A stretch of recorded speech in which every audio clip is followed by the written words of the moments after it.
Hi friends, myself Suri Kiran. Welcome to my show. Open your brains, catch my words.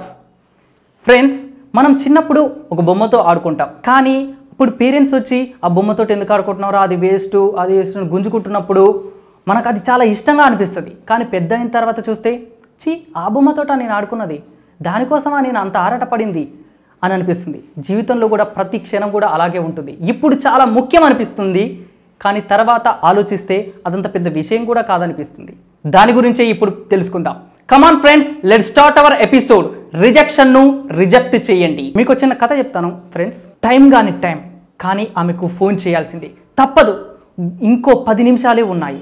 గుండె వేగం పెరిగింది, కానీ ఈ సమయంలో నిద్రపోతుందా అన్న ఫీలింగ్ కలిగింది.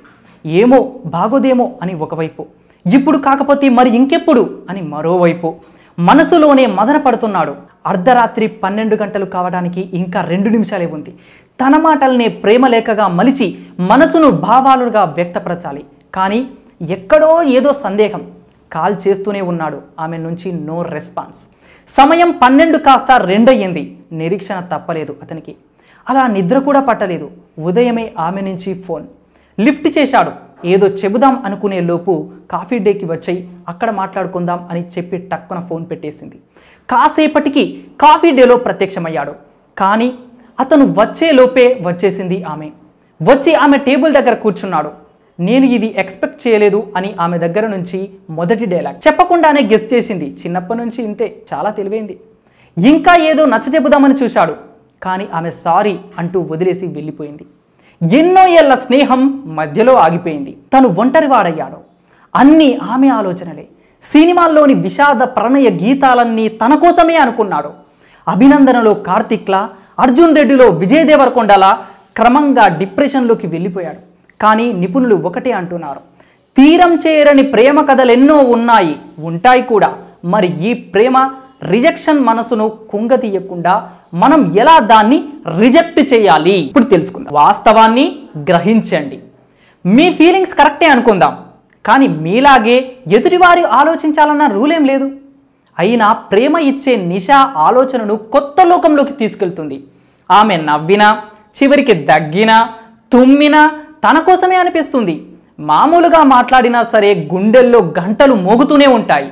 ఆ మోతల్లో వాస్తవానికి ఊహలకు తేడా గమనించరు.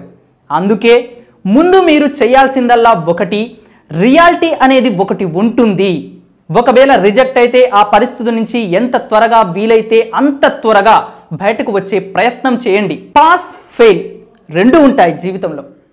చాలామంది చేసే తప్పేంటంటే మనకేంటి, ఏం తక్కువ నాకు అనే ఓవర్ కాన్ఫిడెన్స్తో దూసుకెళ్ళిపోతారు. కానీ అక్కడే ఉంటుంది చిన్న మెలిక. ఆత్మవిశ్వాసం ఉండొచ్చు, కానీ ఓవర్ కాన్ఫిడెన్స్ అస్సలు ఉండకూడదట. ఇదే దెబ్బతీస్తుంది. అందుకే పాస్ అయితే ఏం చేయాలి, ఫెయిల్ అయితే ఏం చేయాలి, ఈ 2 ఫలితాలను ఊహించుకొని మనల్ని మనం అంచనా వేసుకుంటూ ఆచితూచి అడుగేయాలి. నెక్స్ట్, ధైర్యంగా ఉండండి. అరే మంచి చెడు ఊహించుకున్నాం కదా అని ఎక్కువ మంది నెగిటివ్ ఆలోచనలకు లోనయ్యే ప్రమాదం ఉందని నిపుణులు అంటున్నారు. ప్రపోజల్ కాన్ఫిడెంట్గా, సూటిగా, సుత్తి లేకుండా ఉండాలి. ముఖ్యంగా అబ్బాయిలు ఐ కాంటాక్ట్ చాలా ముఖ్యం, లేకపోతే ప్రమాదాలు జరిగిపోతాయి. మీ భయాన్ని, మీ కాంప్లెక్సిటీని తీసి జేబులో పెట్టుకోండి, లేకపోతే పసిగట్టేస్తారు.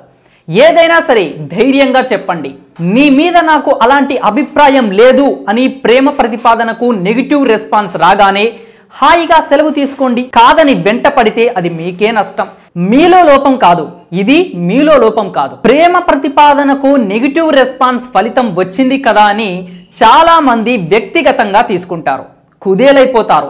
కానీ ఒక్క విషయం, లవ్లో రిజెక్ట్ అయితే అది మీలో లోపం కాదు, ఎదుటివారి ఆలోచనలు వేరేగా ఉన్నాయేమో. మీకు ఇష్టాలున్నట్లే వారికి ఉంటాయి కదా, ఆ విషయం మీరు గుర్తించాలి. మనం ఒకరికి సెట్ కాకపోవచ్చు, కానీ మనల్ని నచ్చి మెచ్చే వాళ్ళు ఖచ్చితంగా ఉంటారు. వెయిట్ చేయండి. చూసారు కదా ఫ్రెండ్స్, మీరు నేను ముందు చెప్పిన బొమ్మ కథ గుర్తు తెచ్చుకోండి. మీ డెసిషన్ మీరు తీసుకోండి. Thank you for watching. Don't forget to subscribe. Knowledge garage ఇచ్చట అన్ని వీడియోలు చేయబడును.